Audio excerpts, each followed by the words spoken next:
ধুলিয়া মেলায় জলপরি দেখার নাম করে এত বড় একটা স্ক্যাম হচ্ছে আমাদের সাথে, না গেলে হয়তো জানতেই পারতাম না।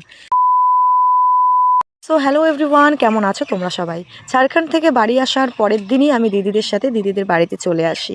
আর ওখানে আসার কারণ হচ্ছে আমরা আজকে যাব ধুলিয়া মেলায় জলপরি দেখতে। প্রায় 9 বছর পর আমি ধুলিয়া মেলায় যাচ্ছি। দিদির বিয়ের প্রথম বছরেই আমি একবার গেছিলাম মেলায় দিদিদের সাথে, তারপরে আর এখানে কখনো আসা হয়নি। যেহেতু সেম টাইমে আমাদের ওখানেও একটা অনেক বড় মেলা হয়, ওই মেলার ব্লগ খুব তাড়াতাড়ি আসবে। এই মেলাটাও দোলের দুদিন পরের থেকেই শুরু হয়ে যায়। এদিকে মন্দিরের পাশে কীর্তনও হচ্ছিল, আর মেলা বাড়িতে কিন্তু বেশ লোকের জমজমাট।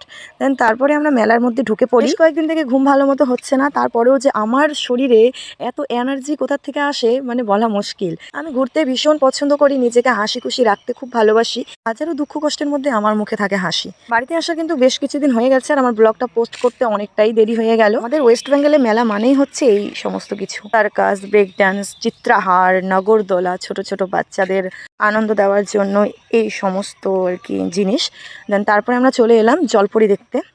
তো আসলেই কি এখানে জলপরি আছে?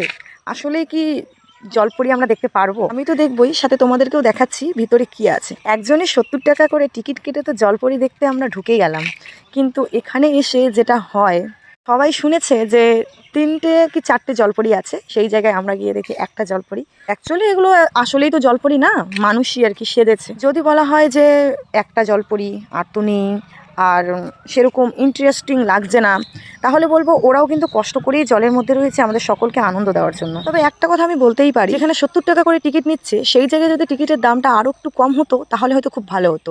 কারণ আমাদের মতো অনেকেই আরও সাধারণ ফ্যামিলি থেকে বিলং করে, যাদের নুন আনতে পান্তা পোড়ায়। তাদেরও তো ইচ্ছে হয় যে জলপরি দেখবো, বাড়ির পাশে জলপরি এসছে, সেই জলপরি আসলই হোক বা নকলই হোক। যাই হোক, এখানে তো আমাদের 70 টাকা করে চুনা লেগে গেল। প্রথম জলপরি যেহেতু কোচবিহারে এসেছিল, তাই আমাদের মতো অনেকেই আছে যারা জলপরি দেখতে চেয়েছে সামনে। ওখান থেকে বেরিয়ে আমরা আরেকটু মেলায় ঘোরাঘুরি করার জন্য বেরিয়ে পড়ি।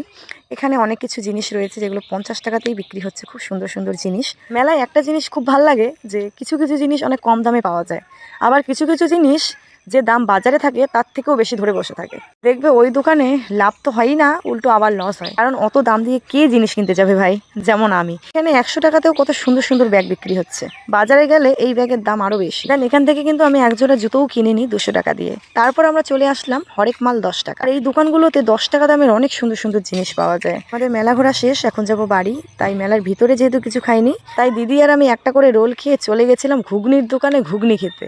তোমরা যাই বলো না কেন, ঘুগনির প্রতি একটা আলাদাই ভালোবাসা কাজ করে। আমরা ভাই গ্রামে থাকা লোক, তাই আমাদের চাইনিজ খাবারের থেকে ঘুগনি, আলুর চপ, সিঙ্গার চপ এগুলোর প্রতি একটা আলাদাই ভালোবাসা। আমরা খাওয়া দাওয়া করে কিন্তু সোজা বাড়িতে চলে আসি। চলো ব্লগটাও এখানে শেষ করে দিচ্ছি।